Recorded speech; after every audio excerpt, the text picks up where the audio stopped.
Azerbaycan Ben vermiyorum maalesef. Yani Fermanı Recep Tayyip Erdoğan verin.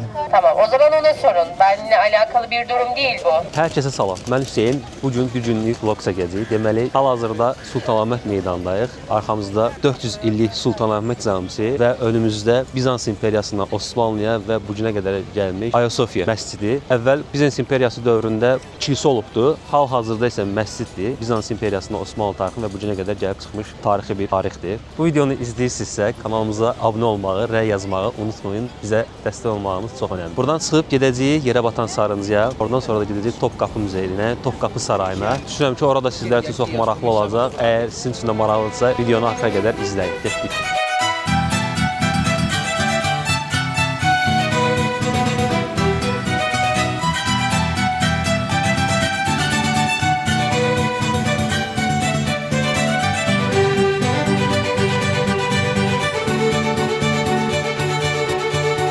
Hazırda biz İstanbulun ən gözəl və ən məşhur məscidlərindən biri olan Sultanahmet Camisindəyik. Bura 1609-1616-cı illərdə Osmanlı 1-ci Sultan Əhməd tərəfindən tikdirilib. Məscidin ən məşhur xüsusiyyətlərindən birisi 6 minarəsinin olmağıdır. Hal-hazırda təmirdədir biri və içərisində minlərlə mavi rəngdə iznik kərpiclər var deyə bura turistlər bəzən bunu Moskva kimi deyirlər. Çox gözəl yerdir, həqiqətən çox maraqlıdır və turistlərin ən çox axın elədiyi yerlərdən biridir. İstanbula gəlsəniz mütləq Sultanahmet Camisini ziyarət edin. Buralar həqiqətən də gəzib görüləsi yerlər. Çox maraqlı bir çəkiliş gedir. 20-30 nəfər var həqiqətən. İbadət etməyə getsəniz burada ayaqqabılarınızı çıxartmalısınız. İçəri girdik hal-hazırda. Bura həm muzey kimi istifadə olunur. İçəri daxil olub baxa bilərsiniz, həm də ibadət edə bilərsiniz. İndi ayaqqabılarımızı elə yerə qoyaq ki, ala bilək sonra. Qoyduq bura. Məscidin içərisində belədir. Sizlərə göstərim. Çox gözəldir. Sütunlar, bu hündürlük, bu tavan möhtəşəmdir. Gördüyünüz kimi burada ibadət edirlər, namaz qılırlar. Ayrılıblar bu hissədən. Bu hissədə isə turistlər Sultanahmet Camisinin içərisində camini seyr edirlər, kəşf edirlər.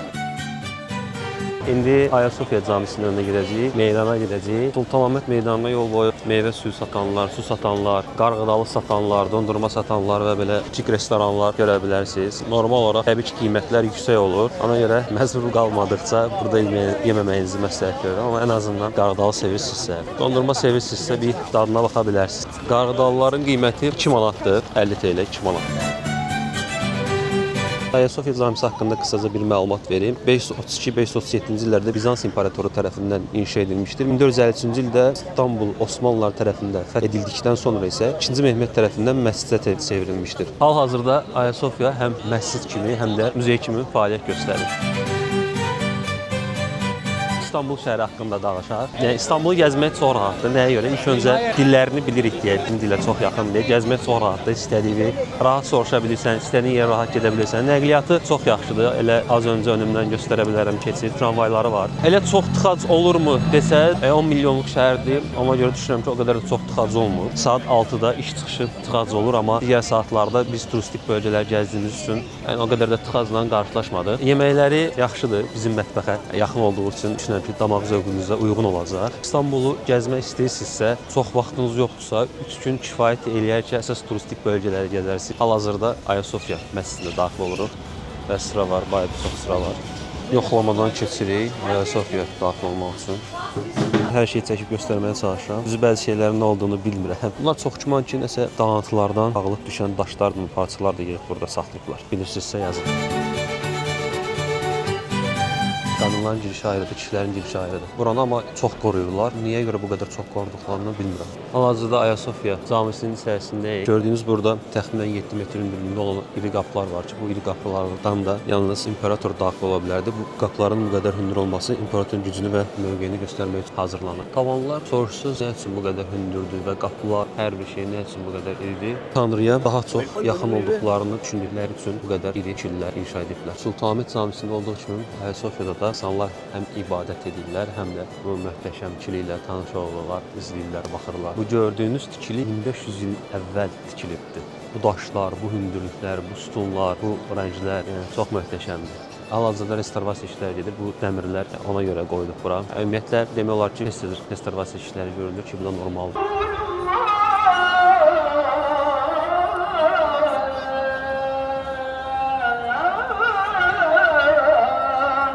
Sultanahmet meydanında Ayasofyadan çıxdınız. Demək olar ki, yerdə belə xırda mağazalar var. Maqnitlərdir, suvenirlərdir, hədiyyəli əşyalardır. Ala bilərsiniz. Təbii ki, mərkəz olduğu üçün qiymət yüksək olacaq. Amma yenə də bir şey ala bilərsiniz. Esnafa dəstək. Yerə batan sarıncının önündəyik. Buradadır. Amma birinci oraya Topkapı Sarayına gedəcək. Çünki Topkapı Sarayı saat 5-də bağlanır, saat da 1-dir. Yerə batan sarıncı isə 18:30-da axşam yenidən açılır. Nə vaxt bağlandığını dəqiq bilmirəm. Ona görə birinci gedirik Topkapı Sarayına. Çünki orada 3 saat vaxt lazım olacaq bizə gəzməyə. Qiymətlər barədə məlumat verəcəm. Oranı gəzəndən sonra yenidən yerə batan sarıncıya gələcəyik. Daha sonra isə şəhərə gedəcəyik. Belə İstanbul səfərimiz belə gedir. Kadr göstərim sizə. Tramvay gedir küçənin ortası ilə. Necə gözəl görsənir. Maşın yoxdur. Burada yalnız polis maşınları olur. Biri də buradan gəlir.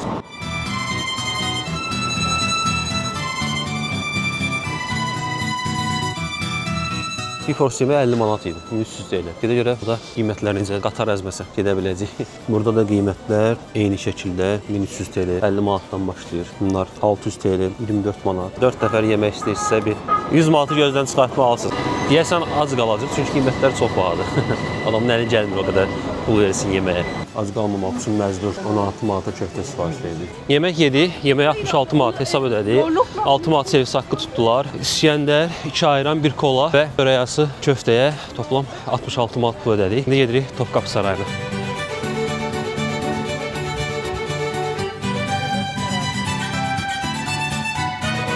Topkapı Sarayı Ayasofya camisinin arxa tərəfindədir. Girişi yəqin ki, bura olacaq. Çünki hiss edirəm burada çox adam var. Qiymətləri barədə sizə məlumat paylaşacağım. Mən bildiyim qədərilə 100 manat olmalıdır bir nəfər üçün giriş. Amma ola bilər ki, Azərbaycan vətəndaşlarının təzə qərara əsasən türk vətəndaşları ilə eyni qiymət olub muzeylər İstanbulda. Görək bu qərar nə dərəcədə doğrudur. Giriş qapıları belə hündür, əzəmətlidir. Polis abilərimiz də buradadır. Şəhərin heç yerində polis görmərik, amma mərkəz tərəflərdə bu Sultanahmet meydanı tərəfdə demək olar ki, çox polis var, heç çox polis var. Amma belə maşın sürdüyüm zaman demək olar ki, polislə təşviş hallarda rastlaşdıq. Çalışıram detallı məlumatlar sizə paylaşım. Yanlış fikirlər irəli sürə bilərəm. Əgər hər hansısa bir yanlış fikrim olarsa, rəylərdə düzəlişinizi eləyə bilərsiniz. Üzrlü görün. Bizi burada silahlı türk abilərimiz qarşılayır. Polnu Bayevoy. Yenə də bir X-ray cihazından keçdik, yoxladılar. Hər yerdə belə tarixi tikililəri görmək mümkündür. Bu kilsə Ayana İrina kilsəsidir. Bura üçün giriş ayrıcadır. 100 TL-dir, 4 manat eləyib. Amma bizim vaxtımız az olduğu üçün bura girməyəcəyik. Gedəcəyik Topkapı Sarayına. Gedək Topkapı Sarayına, giriş oradadır, görə bilərsiniz. Topkapı Sarayı 15-ci əsrdə Sultan Mehmet tərəfindən inşa edilibdir. Təxminən 400 il boyunca Osmanlı İmperatorluğunun iqamətgahı olubdur. İçəridə hökmdarların, padşahların yaşadığı otaqları, xəzinələri saxladığı yəqin ki otaqları və həramilik yerlərini görmək mümkündür. Çox böyükdür. Sözsüz ki, padşahlara layiq otaqlardır. Mənə çox maraqlıdır. Gedə görə padşahlar o vaxt necə otaqlarda yaşayırdı. Gedək,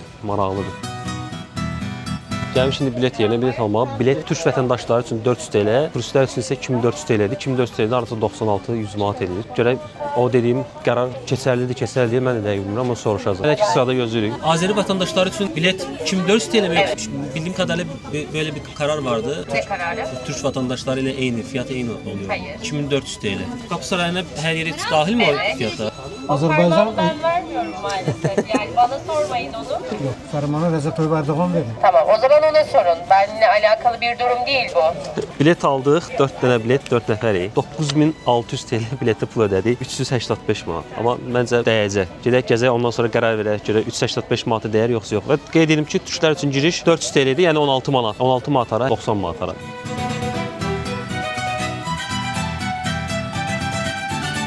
Düşündük ki, türkcə danışsaq, düşünərlər ki, türkü bəlkə keçər, amma təbii ki, elə bir şey mümkün deyil. Çünki turniketdən keçəndə yoxlayırlar kimlikləri. Tərəfdən daxil oluruq görək, yol hara gedir. Ən soldakı yola girdik, harama giriş maraqlıdır.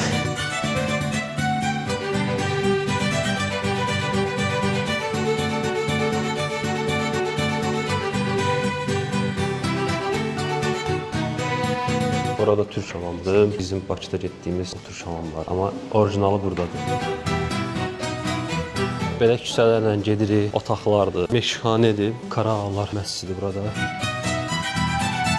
1500 il əvvəl olan şəhərcik, belə düşünün, çox gözəldir.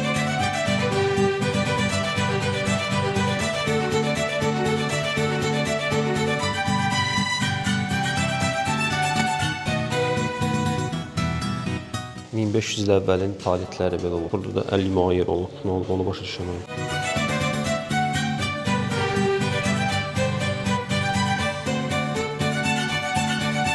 Bura yemək koridorudur. Karalar yeməklərini gətirib qoyurdular bura. Bu düşlər demiş tepsilərdə. Sonra qapılar bağlanırdı. Haremlər də oradan daxil olub yeməkləri götürüb gedirdilər. Qazan varsa yeməkxana olardı. Başqa nə olar? Burada yəqin ki adam bişirməzdi. Hamamlarda olan həmin o krantlar. Hər otaqda bir hamam var. Çox dəhşət çox hamamdan istifadə ediblər. Dəhşət. Hər yerdə hamam var. Bura Validə Sultan dairəsidir. Ora giriş edilir. Oğlu əgər padşah olursa, həmin anaya Validə Sultan adı verilirdi. Onların yaşadıkları otaqlardır deyə göstərim sizə. Validə Sultanın iqamətgahı. Burada Validə Sultan hamamıdır. Sarayda hamamlar hədsiz çoxdur.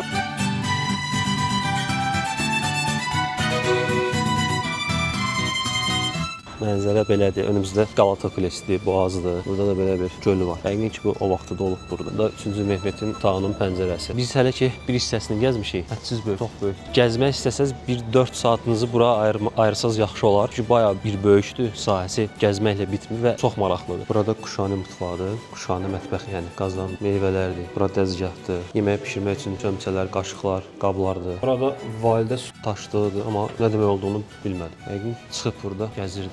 Müfredat dəftərləri. Həzrəti Yəhyanın qol və başının sümükləridir. Oyuğun içində sümüklər görsənir. Möhtəşəm, çox maraqlıdır. Həzrəti Musanın əsasıdır.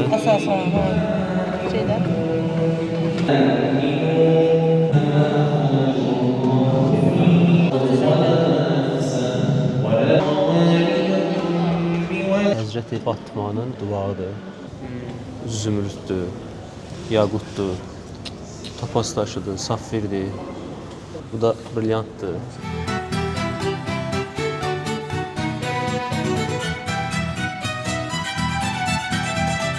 Qaşıqların gözəlliyinə baxın. Çox möhtəşəmdir. Hamısı da par-par yanır. Bu da həmin o məşhur kaşık elması.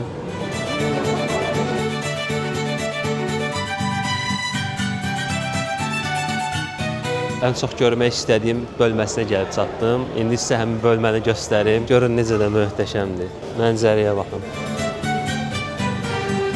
Mənzərənin gözəlliyinə baxın, necə də gözəldir.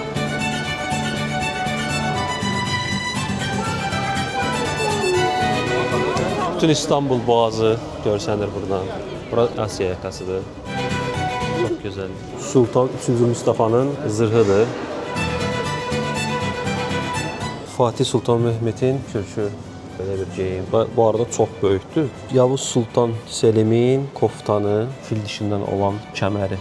Bu hissə ancaq sultanların, padşahların geyimlərinin sərgiləndiyi hissədir. Hətta ayaqqabıları da var, kəmərləri də var. Göstərə bilərəm sizə belə.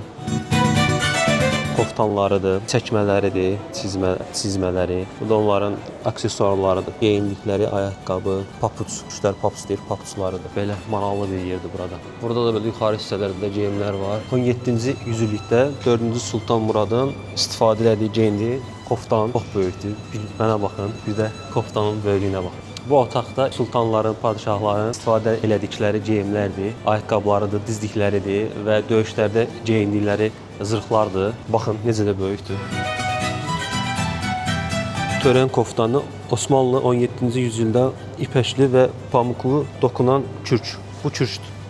Əziyyətimi görürsünüzsə, rəy yazmağı, kanala abunə olmağı unutmayın. Sultan 3-cü Mustafa. Hədsiz böyükdür geyimləri, hədsiz çox böyükdür, çox maraqlıdır. Onların o vaxtı boyları, buxunları. Mənim 1.73 boyum var. Onların yəqin ki 2.50 zad olub boyları. İkinci mərtəbədə sultanların uşaqlarının geyimləri nümayiş etdirirlər. Ayaqqabılarına baxa bilərsiniz. Papuclarıdır, təmizləridəndir. Amma çox qəşəng görsənir. Kürkləridir. Necə gözəldir. Topqapı Sarayının yenə də ən gözəl yerlərindən biri olan yerə gəlmişik. Arxadakı mənzərəni yəqin ki görürsünüz. Bosfor boğazıdır, körpüdür. Həqiqətən də Topqapı Sarayında yaşayan padşahlar, sultanlar bilirlər harda yaşamaq lazım, necə yaşamaq lazım. Çünki mənzərələri çox gözəldir. Göstərim sizə də baxın. Bütün İstanbul demək olar ki buradan görsənir. Düzdür, o vaxtı bu binalar, camilər, körpü falan olmayıb, amma yenə də mənzərə boğazın olmağı kifayət edir. Topqapı Sarayının ən son yeri olan saat muzeyinə gəldik. Girişi belədir. Mən bu arada saatları çox xoş deyirəm. Əksəriyyəti divar saatı, amma qol saatlarını bəyənirəm. Saat muzeyi arxamda görürsünüz. Bütün hamısı saatlardır, divar saatlarıdır. Hələ ki qarşıma qol saatları yox, amma o vaxt qol saatı yəqin ki olmayıb. Amma o cibdəki olan saatlar var, çıxarıb baxırlar, onlardan var, göstərə bilərəm. Bunların hər biri çox dəyərlidir, çox qiymətlidir.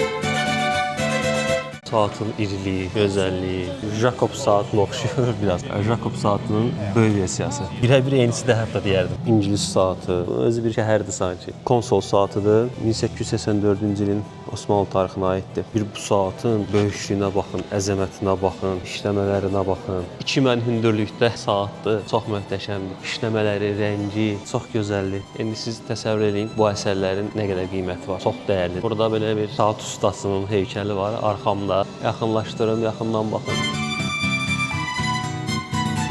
Çox realistik görsənir. Onların iş masalarıdır, alətləridir. Topqapı sarayına gəlsəz mütləq şəkildə saat muzeyini görmədən getmək. Yəqin ki, üzümdən də hiss olunur necə gözəl olduğu. Saat muzeyindən çıxdıq. 17:45-də artıq bağlayırlar. Biz çıxanımızca bağlayırlar. Planımızı elə qurun ki, bağlanmamış satın. Çünki həqiqətən də görməyə dəyər bir yerdir saat muzeyi. Topqapı sarayının çıxışında sağ istiqamətdə hərəkət etsəz görərsiniz. 11.000 addım atmışıq. Hardasa 10 kilometr falan eləyir və hamısını sizlər üçün edirəm. Ona görə də kanala bəyənməyi, abunə olmağı, rəy yazmağı unutmayın. Dəstək ola bilərsiniz. Təşəkkürlər. Topqapı sarayını qurtardıq. 3 saata yaxındır ki, artıq gəzirik. Gəlmək istəyənlər üçün maraqlı olar deyə deyim. Haremlərin otaqlarıdır, sultanların, padşahların yaşadıqları otaqlarıdır, hamamlarıdır, onların teraslarıdır, mənzərələridir, onlara xidmət edən qulluqçuların yaşadıqları yerlərdir, mətbəxləridir. Onları görə bilərsiniz. Sonra ümumi dinlə bağlı bir çox şeylə rast gələ bilərsiniz ki, düşünürəm ki, çox maraqlı olar sizlər üçün. Ondan sonra sultanların, padşahların istifadə elədikləri silahlar, yəni qılınclardır, zırhlı geyimləridir, geyindikləri ayaqqabılardır. Sonunda isə Topqapı sarayından çıxanda saat muzeyi var, orada daxil ola bilərsiniz. Biletin qiyməti 100 manatdır. Düşünürəm ki, 100 manata həqiqətən dəyər, bayağı bir şey gördük, öyrəndik. Ona görə 100 manata dəyər, mütləq gəlsəz Topqapı sarayına gəlin. Bu da az öncə gəzdiyimiz küçələrin axşamıdır. Axşam da belə olur. Hələ ki tam qaranlıq düşməyibdir, amma yenə də belə baxa bilərsiniz. Sultanahmet meydanına qalxan yoldur. Maşınla icazə yoxdur, yəni maşın girişi qadağandır. Hər 5 dəqiqədən bir tramvaylar keçir. Maşınınızı otoparkda saxlayıb rahatlıqla buralara gəzə bilərsiniz və otoparklarda kifayət qədər yer var. Yəni biz çox rahatlıqla maşınımızı saxladıq. İndi arxamdan yenə tramvay keçir.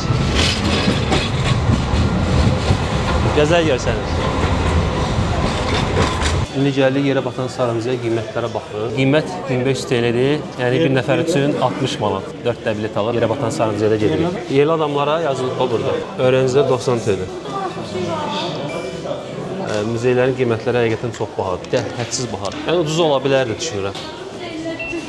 Sağ ol. Hal-hazırda biz daxil oluruq 6-dır, 18:00-dur. 18:50-də artıq biz buradan çıxmalıyıq. Yarım saat sonra yenidən açılır, yenidən giriş eləyə bilər. O arada fasilə verib bağlayırlar bir yarım saat. Onu niyə eləyirlər bilmədim. Yəni gəlsəz bunları nəzərə alın. Belə bir yerdir yerə batan sarayımızı. Sütunlardan ibarətdir və bu dəmir setkalardır. Dəmir setkaların üzərində gəzir. Çünki aşağı hissəsi sudur. Bura su anbarı kimi istifadə olunub Osmanlı dövründə. Çox maraqlı görsənir. Düşünün neçə 100 il əvvəl bu möhtəşəm əsəri yaradıblar, bu tikini yaradıblar. Yerə batan sarayımızın gəzdiyi gördüyünüz kimi sütunlardan ibarətdir və sudan ibarətdir. Bileti verdiyimiz qiymət bir nəfər üçün 60 manatdır. Sorsanız ki, dəyər, dəyməz. Belə deyim, yaxşı yerdir, gəzmək, gəlib görmək lazımdır. Amma düşünürəm ki, 60 manat olmalı deyil qiymət ən azından. Yəni biraz aşağı ola bilərdi. Çünki yalnız sudan, sütunlardan ibarətdir. Atmosfer möhtəşəmdir, həqiqətən yaxşıdır, gözəldir, amma 60 manat biraz bahadır. Ən azından Topqapı sarayını 100 manat verdik və o qədər gəzdik. 4 saata yaxın bir vaxt gəzdik. Bura isə 60 manat verib 10 dəqiqə gəzməyimiz kifayət eləyər. Arada da bir belə işıqlar dəyişir. Başqa bir şey yox, bu qədər. Burada suya qəpiklər atıblar. Yəqin ki, nəsə niyyət edib qəpik atıblar. Niyyətləri qəbul olunsun. Burada da belə adam heykəlini görə bilərsiniz. Yanıb, üstündür və altında da heykəl edir. Burada da belə bir heykəl var. Arxaya kölgəsi düşüb. Heykəlin özü burada da yaxınlaşdıracağım. Dərsin baxın. İnsanlar düşünüb ki, biz sütunu neynəsən maraqlı olar. Maraqlı deyiblər. İnsandır, baş aşağı yanıb. Bu sütunda yəqin onun bədənidir, ayaqlarıdır deyək. Qoymuşam burada közün üstünə, dadına baxacağam. Sağ olun.